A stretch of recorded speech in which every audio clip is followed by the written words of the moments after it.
This is my bedroom. This hoarder is so ashamed she doesn't want to reveal her identity. We'll call her Sue.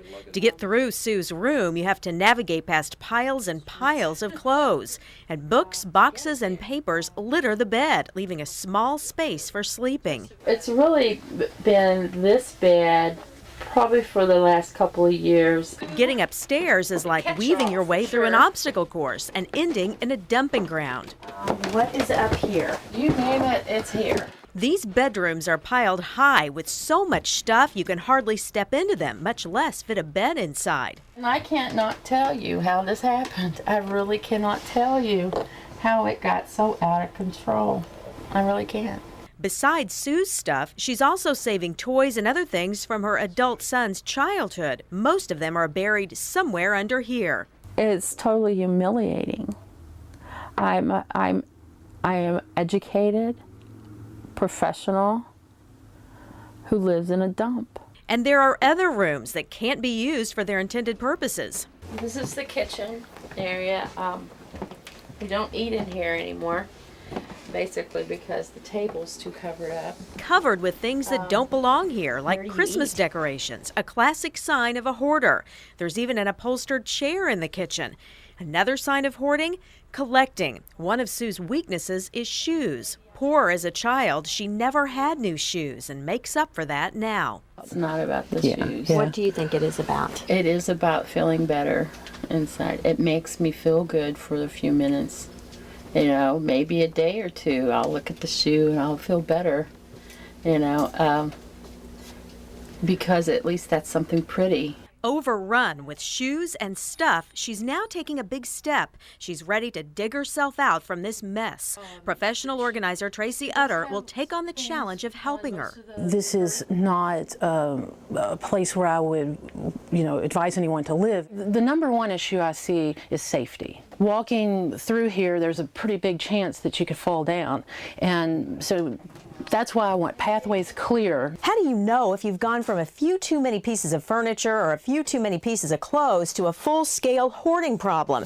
Well, experts say some signs to watch for if the amount of stuff starts to interfere with your daily life or becomes a safety issue. You can hardly walk in this room. And the other key ingredient is the person realizes that, but they have a lot of anxiety around removing those things, and they feel overwhelmed or threatened when it comes to doing that. How hard will it be to let some of these things go? How was that feeling to you? Kind of like a piece of me is going with it. Some of it I'll let go of, not too bad. Others of it, it's like, it'll be like prying it out of my hands. I feel like I come out of the closet and the door's open and I'm not sure whether or not I want to step out. But I have to. I can't continue this. The woman we'll call Sue is so embarrassed about the way she's been living for years, she did not want to be identified. Like the homes of most hoarders, it's a chore just to walk through it. There's stuff covering nearly every square inch of space. It's totally humiliating. I am educated, professional, who lives in a dump.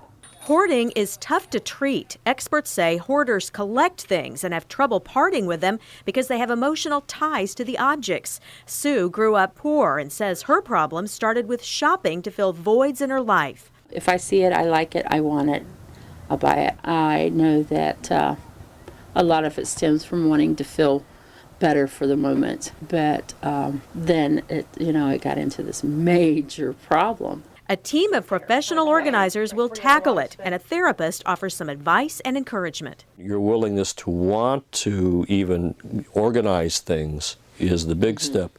The big part is that you have to have say over the things that are taken away. Okay, great. Otherwise, it's like being violated. So if you will go up there with us and help us tell us what you are willing to let go of, then we'll get it out and get it outside and get it off to charity. One item I did notice was the pool table. Yes. And your son does he still use the pool table? No. It's one of the first things to go, but this safety hazard has to be cleared to get to it. While one organizer tackles that project, another takes on Sue's bedroom, starting with the piles on the floor. And is this a giveaway or is it a maybe pile? We'll give it away. Okay. And the third dives into the kitchen. The things that don't live in this room need to leave. Okay. So this is obviously Christmas. Sue hopes cleaning up will accomplish more than clearing off these surfaces. I certainly hope that I won't feel the need to hide, which is what I've been doing, hiding in these walls because I was too ashamed. After just a few hours, you can see lots of progress in Sue's bedroom. The piles of clothes that were on this floor are gone, sorted into groups on the bed. The ultimate goal is to get each one of these items in a drawer or in this closet. That's exciting. 4 days later, an amazing transformation. It's like a new house. It's been quite a process. I haven't seen it look like this in a long time. Remember this bedroom before? Now you can actually sleep here. The same with Sue's room. Before, it was cluttered with piles of clothes and anything else you can imagine. Now you can see the floor and all the other furniture. I feel calmer, less chaotic. But cleaning up is only part of the job. Maintaining it will be another. Sue is showing me such excitement about the situation.